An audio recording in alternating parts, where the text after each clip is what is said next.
Black Ops 3 Custom Zombies has some truly wonderful creations, and today we're going to be comparing the two well-known BO4 inspired maps of Daybreak and Mori Rebirth.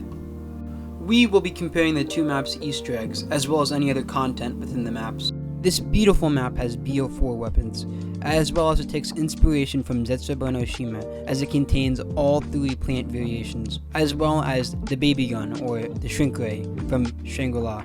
I spawned in like every other zombies map and started killing a few zombies. Next, I hit the 5 stone buttons around the map to turn on power. Next, I talked to Dr. Hale, a woman who seems to be a lesbian with a 10-year-old's haircut. She tells me I need to first find a battery. I found the battery within the broken arrow facility, then gave it back to Dr. Hale. Next, I had to hit 4 gongs in a certain order. The only way to determine what the order is to listen to the sound it makes. It either makes this sound if it's correct, or it made this sound if it was incorrect. After hitting all 4 gongs in the correct order, a family of monkeys assaulted me. Once I killed all of them, a crystal ball spawned and I had to pick it up and give it to Dr. Hale. Unfortunately, the ball was way too large. I couldn't give it to Dr. Hale, so I had to find 3 parts around the map, build the baby gun, and then shrink the crystal orb. Next, Dr. Hale instructed me to get a toolbox and a container.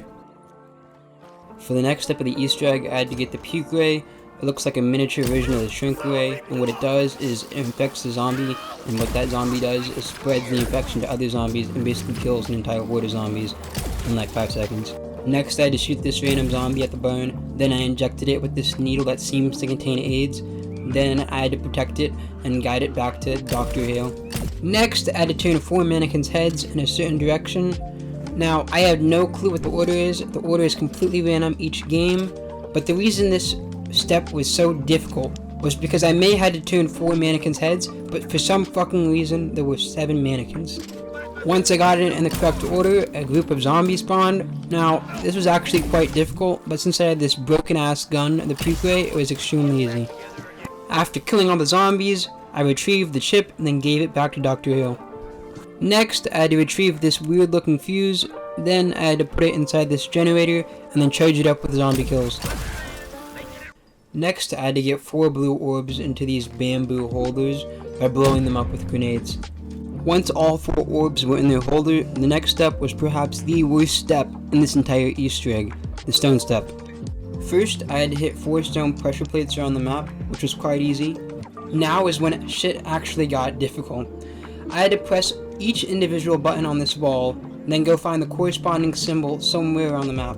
Now, the reason this was so difficult was because for some fucking reason, they decided to have 12 total symbols, meaning there were 6 symbols that were... After doing all 6 symbols in the correct order, the system reset, and I had to do each of them all over again, except this time, there was no way of knowing the order, meaning I had to have memorized the exact order in my head. Now, I quite literally have the memory of a goldfish, so this was impossible. It took me multiple tries.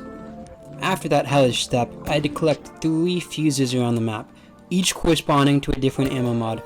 Those ammo mods including Deadwire, Turned, and Fireworks. Next, I had to pop those 3 fuses into 3 different generators around the map, then I had to fill them with some souls. Next, I had to shoot these electric poles around the map. I have no clue how many, all I know is it was too many. Next, I had to find 3 4-digit codes around the map. After getting all 3 codes, I simply had to put them in this keypad inside the broken arrow facility. Now I had to simply survive this lockdown in this very small confined space, so this was actually quite difficult, but again, I was able to get through it due to this broken ass gun. After finishing that lockdown, Dr. Hale backstabbed me, and this is what she had to say. I'm sorry, but there is only enough energy for one person to teleport. Good luck and goodbye. To be fair, I saw this coming. The second I saw her hairline, I knew this bitch was gonna betray me. And now with Dr. Hale gone, the boss fight finally begins. And for this shit, I'm fighting this guy, Cosmic Kong, aka an off-brand space chimps. We come from Earth. You know, Earth. iTunes, greenhouse gases, David Beckham. Although this guy was a off-brand space chimp, who was also trying to be a Caesar wannabe, he hit like prime Gale Lewis and was a 2-hit down. After beating Cosmic Kong, you can go back to the bunker and escape. Now that I've beaten the map, it's time to do the ranking. The 3 categories are difficulty, Easter egg, and gameplay/atmosphere. In terms of difficulty, the map contains no mini-bosses such as the Margwa or Panzer, but it does contain the Nova Crawlers, which are quite annoying but aren't that difficult to fight against. Alongside that, the boss is quite difficult. He has a lot of health, 2 phases, he's a 2-hit down. So with that, I'm giving it a 3 out of 5 in terms of difficulty. Now for the Easter egg. This map's Easter egg was quite fun, meaningful, impactful, and felt good to do. Now I won't even lie to you, the stun step was terrible. But besides that, every other part of the Easter egg was simple and straight to the point. So I'm giving this map a 4 out of 5 in terms of Easter eggs. The map itself was wonderful. It allows for both high rounds and speedrunning. Now for the atmosphere, it was great as well, but the map was definitely carried by its beautiful, and I mean beautiful, stunning visuals. So in terms of visuals and overall gameplay, I'm giving it a 3.5 out of 5. Mori Rebirth is an absolutely wonderful custom map, and for the overall ranking, I am giving it a 4 out of 5. Daybreak. The map takes heavy inspiration from BO4 with both its weapons and wonder weapons. The map is a reimagination of BO2's Transit. Again, I start off by killing a few zombies to get some cash. After that, I open this creepy looking shack and turn on power.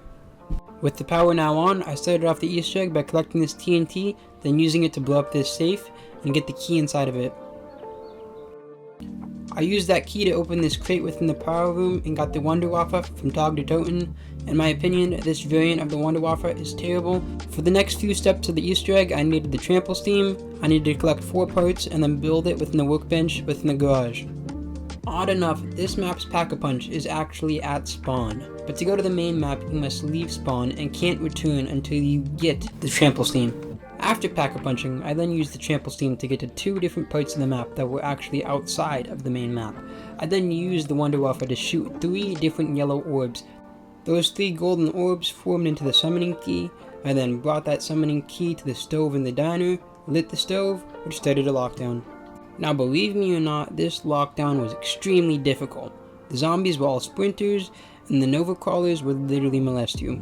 Now, after the lockdown is completed, you have to bring the newly charged ball all the way to Pack-a-Punch. Now this is timed, but you can increase your time by interacting with each of these blue trash cans that are scattered along the pathway to Pack-a-Punch.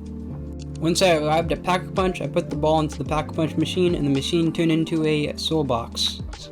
Once the soul box has been filled, the next step has begun, and again it steals more from Tog to Toten, and this time it steals the endgame, which in my opinion is hella hard for no fucking reason, and is not very good of a boss fight. If you did not play Tog to Toten, basically what happens is there's a massive bubble, in this case it's blue, and every few minutes it stops and you have to get a bunch of kills and fill it up like a soul box. After going throughout the entire map, the ball returns all the way back to Pack-a-Punch. All you have to do is click it and you've officially beaten the map Daybreak. Now for the rankings. Starting off with difficulty, this map was quite easy, with no mini bosses besides the Nova Crawlers. Now the end game boss fight kind of thing was quite difficult, so for that I'm giving it a 2.5 out of 5. Now for the Easter egg. This map lacked complexity. I don't want to see BO4 leveled Easter eggs, that is way too hard, but I do believe this map lacked complexity, as well as that the endgame boss fight was extremely repetitive and was not very good in my opinion. So with that, I'm giving this map 2.5 out of 5 in terms of its Easter egg. Now for the gameplay / atmosphere. This map played very well. It was very fleshed out despite its size. It allows for both high rounds and speedrunning. And for the atmosphere, I feel as if this map was good, but could have been better. So with that, I'm giving it a 3.5 out of 5. And now for Daybreak's overall ranking, I'm giving it a 3 out of 5. Now, for which map is better? This is very subjective and depends a lot on who is playing the map, but objectively and overall, I think Mori Rebirth is better. It both has a better Easter egg, boss fight, and honestly looks a lot better. If you've liked this video, please consider leaving a like and subscribing. This shit